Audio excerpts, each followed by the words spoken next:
আল কিযবু ইহলিক, মিথ্যা মানুষকে ধ্বংস করে দেয়। কথা বলে না?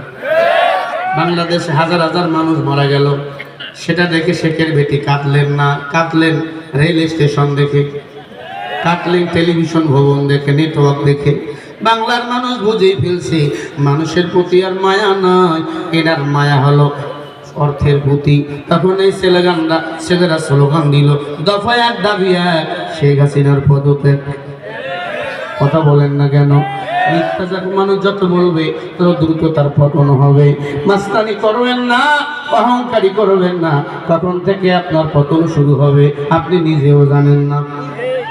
তখন আপনি ঘুমায় যান, আপনি নিজেও জানেন না কখন আপনার মরণ হবে, আপনি নিজেও জানেন না। এই তিন জিনিস থেকে সাবধান। এক নম্বরে কখন ঘুমাবে, কেউ বলতে পারেন? কথা বলেন, পারবেন? শুইছেন, ফেসবুক চালাচ্ছেন, হঠাৎ করে হাত থেকে মোবাইল পড়ে যায়। আপনি অহংকারী করতেছেন, চলতেছেন দুনিয়ার দাম্ভিকতা। কখন আপনার মরণ হবে আপনি নিজেও জানেন না, কখন আপনার পতন হবে আপনি নিজেও জানেন না। এজন্য আল্লাহ তাআলা বলে, দুনিয়ার মানুষ তোমরা সবাই ফকির, আমি আল্লাহ একাই হলাম ধনী। মিথ্যা সাক্ষী দিও না, মিথ্যা মামলা করিও না। মিথ্যা সাক্ষী দিলে পরিণাম ফল ভালো হয় না। কাউকে কাঁদাইও না। তুমি যদি কাউকে কাঁদাও, আল্লাহ তোমারে না কাঁদাইয়া তোমার মরণ দিবে না।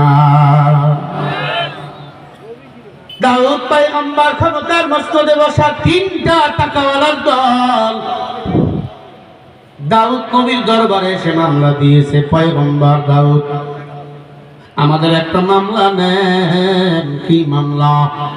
বলে এলাকার এক সুন্দরী মহিলা, তাহাজ্জুদ গুজারি মহিলা, কুকুরের সাথে জিনা করেছে।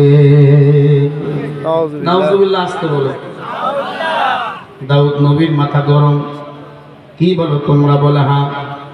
তোমার পরিচয়? বলে আমি অমুক এলাকার মাতব্বার, টাকাওয়ালা, পয়সাওয়ালা। তোমার পরিচয়? বলে আমিও তিন বড় লোক।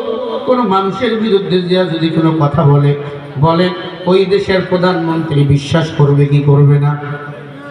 কথা বলে না? কোন কোন কোন করেন? দাউদ আলাইহিস সালাতু ওয়াস সালাম উজিরকে ডাক দিয়ে বলে, উজির, যাও মামলা তদন্ত করো। বড় লোক টাকা খাওয়াইয়া মামলার আসামি সাক্ষী বানাইছে। সাক্ষীকে জিজ্ঞাসা করলো, আসলে কি মহিলা কুত্তার সাথে জিনা করেছে? বলে হ্যাঁ। দাউদ নবী এবার মামলার রায় পড়ে শোনাইলো, মহিলাকে আগামী সপ্তাহে ফাঁসিতে ঝুলানো হবে। মহিলাকে গ্রেফতার করা হলো, জেলখানায় আনা হলো। দাউদ নবীর একটা ছোট্ট ছেলে ছিল, নাম ছিল সুলাইমান আলাইহিস সালাতু ওয়াস সালাম। সুলাইমান নবী মেয়েটাকে দেখতে গেল, দেখি তো মেয়েটা কেমন খারাপ, বদ চরিত্রর মেয়ে। গিয়ে দেখে মেয়েটা আমার আল্লাহকে সেজদা দেওয়ার জন্য জায়নামাজে দাঁড়িয়েছে। সুবহানাল্লাহ, জোরে বলুন। সুলাইমান নবী একটা চিৎকার দিয়ে বলে, আল্লাহ, কি আমি এটা দেখলাম? নামাজি যে ইচ্ছা করে জেনা করতে পারে না, কুত্তার সাথে জেনা করতে পারে না। মেয়েটার নামাজ শেষ হয়ে গেল। সুলাইমান নবী নিজের পরিচয় দিলাম, মাদান আমি সুলাইমান, আমি দাউদ পয়গম্বরের ছোট্ট ছেলে, আমি সুলাইমান। ভালো মতো বুঝিও না, আসলে কি আপনি কুকুরের সাথে জেনা করেছেন? মেয়েটা চোখের পানি ছেড়ে দিয়ে বলে, ও পয়গম্বর, আল্লাহর কসম, জেনা কি জিনিস আমি জানি না। আমি একটা 20 বছরের যুবতী মেয়ে, আমার মাও নয়, আমার বাবাও নয়। যারা আমার বিরুদ্ধে মিথ্যা মামলা দিয়েছে, এরা টপ লেভেলের মক্খর সুদখোরের দল। এরা আমাকে টাকা দিয়ে আপন করে পেতে চায়। এরা আমাকে বিবাহের প্রস্তাব দিয়েছিল, কারণ তারা তো বেপরদায় চলে, তারা সুদ খায়, সুদে টাকা খাটায়। যারা সুদে টাকা খাটায় তারা নিজের মায়ের সাথে জেনা করে। কথা বলে না? কার সাথে জেনা করে? মায়ের সাথে জেনা করে। ও পয়গম্বর, এই তিনজন বড় লোক এক এক করে একজন আমাকে বিবাহের প্রস্তাব দিয়েছিল। আমি এদের বিবাহের প্রস্তাবে প্রত্যাখ্যান করেছি। এরপরে আমাকে টাকা দিয়ে অফার করা হয়েছিল, আমি তাদের টাকার অফারও ফিরিয়ে দিয়েছি। এজন্য তারা টাকা দিয়ে সাক্ষী বানাইয়া আমার বিরুদ্ধে মিথ্যা মামলা দিয়েছে আপনার আব্বার দরবারে। কিন্তু আমি এতটুকু বিশ্বাস করি, সত্যের বিজয় হবে, মিথ্যার পরাজয় হবে। আল্লাহু আকবার। সুলাইমান আলাইহিস সালাতু ওয়াস সালাম বলে, মা সত্য করে বলেন। ডাক দিয়ে বলে, পয়গম্বর, আমি এক আল্লাহর গোলাম, এক ওয়াক্ত নামাজ আমি ছেড়ে দেই নাই, আমি আমার জীবদ্দশায় মিথ্যা বলি নাই। আল্লাহু আকবার বল।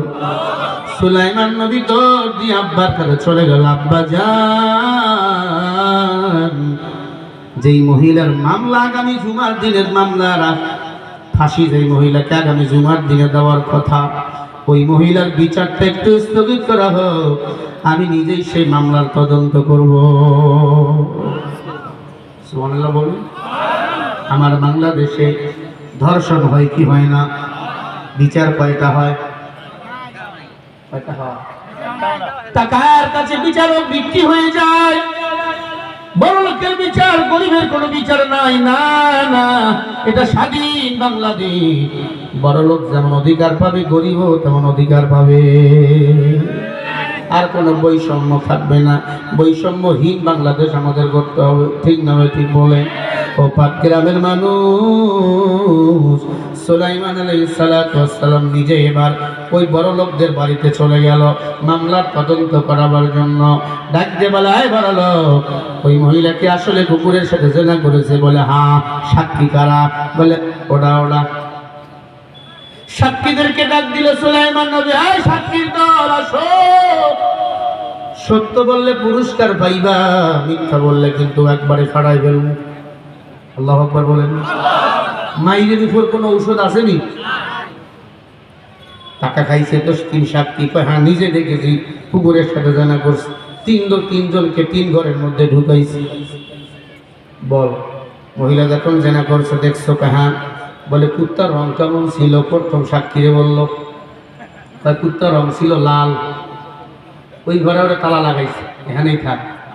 দ্বিতীয় সাক্ষীরে বলছে, বল, মহিলা কুত্তার সাথে জানা করেছিল, কুত্তার রং কেমন ছিল? কয় কালো। ভেজাল আসেনি? ওরা ওই জায়গায় তালা লাগাইছে। তৃতীয় সাক্ষীকে ডাক দিয়ে কয়, সাক্ষী বল, মহিলা যে কুত্তার সাথে জানা করেছিল, কুকুরের রং কেমন ছিল? কয় সাদা কালো ছিল। কথা বল, বলেন ভেজাল আছে না নাই? খুনি যত বড় দুর্দর্শ খুনি হোক না কেন, সিমটাম কিছু কিন্তু রেখে যায়। কথা বলেন। একদিন রাজাকার বললো, কোনো সমস্যা নাই।